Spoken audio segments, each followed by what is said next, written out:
Macron a grandi dans une famille de la classe moyenne d'Amiens où son père, Jean-Michel Macron, était neurologue et sa mère, Françoise Noguès, pédiatre. Malgré son éducation, Macron s'est toujours senti différent, un outsider au sein de sa propre famille. Il a confié un jour dans une interview que, jeune homme, il s'était souvent senti incompris par ses parents, qui s'attendaient à ce qu'il suive une voie traditionnelle, comme devenir médecin ou professeur. Mais Macron, doté d'une intelligence vive et d'une grande ambition, a choisi une autre voie, la politique et les réformes. Cette décision, si elle l'a mené au sommet, lui a également coûté un éloignement familial. Lorsque Macron a quitté Amiens pour étudier à Paris, plus précisément au prestigieux lycée Henri IV, il a presque complètement perdu contact avec ses parents. Cette distance était non seulement géographique, mais aussi émotionnelle. J'aimais mes parents, mais je ne pouvais pas vivre comme ils le souhaitaient. J'avais l'impression d'avoir perdu une partie de moi-même, a-t-il déclaré un jour, dans un rare moment de franchise sur sa vie personnelle. Cette tristesse s'est aggravée lorsqu'il a dû faire face à de vives critiques tout au long de sa carrière politique, du mouvement des Gilets jaunes en 2018 aux manifestations contre la réforme des retraites en 2023. Dans ces moments-là, Macron s'est souvent demandé si ses sacrifices, renoncer à sa famille pour poursuivre ses idéaux, en valèrent la peine.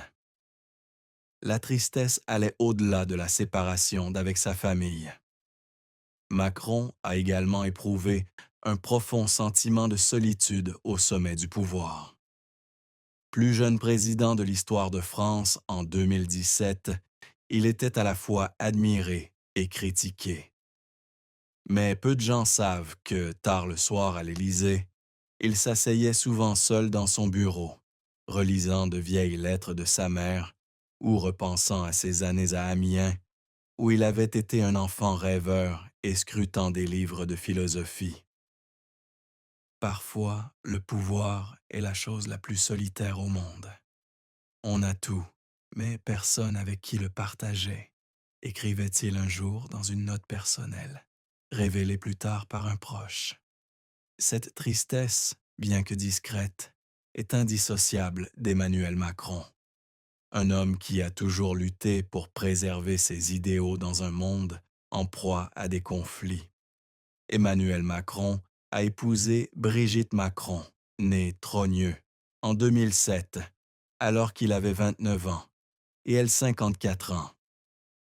Leur mariage, malgré une différence d'âge de 24 ans, est devenu un sujet de discussion constant dans les médias et le public. Mais derrière les gros titres et les ragots se cache une histoire d'amour complexe, pleine de passion, mais aussi sombre et difficile. Macron a un jour décrit Brigitte comme sa lumière directrice, qui était non seulement son épouse, mais aussi sa confidente, son mentor et sa plus grande inspiration. Hilda se sont rencontrés alors que Macron n'était qu'un élève de 15 ans au lycée La Providence d'Amiens, où Brigitte était son professeur de théâtre. Leur relation, qui a débuté par des discussions sur la littérature et le théâtre, s'est transformée en un amour profond, malgré les barrières sociales et l'opposition de la famille Macron.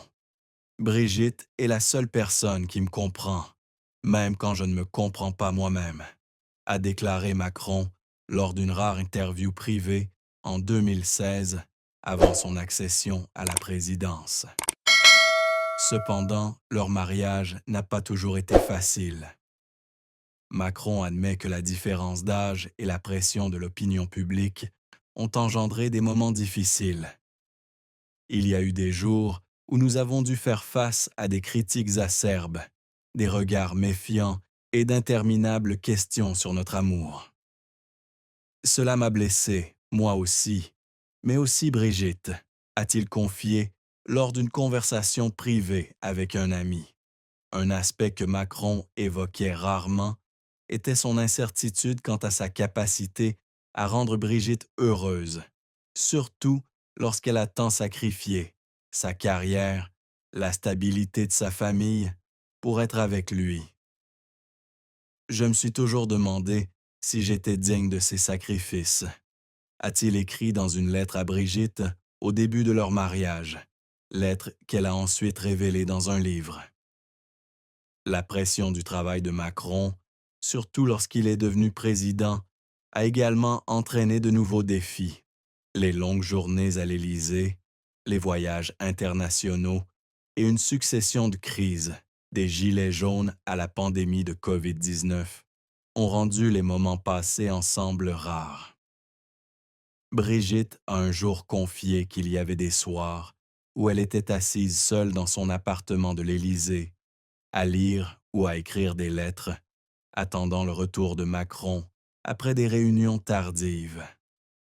Je sais qu'il travaille pour le pays, mais parfois je le veux juste ici, juste mon Emmanuel, pas le président, a-t-elle confié un jour à un ami proche. Ces moments, bien que confidentiels,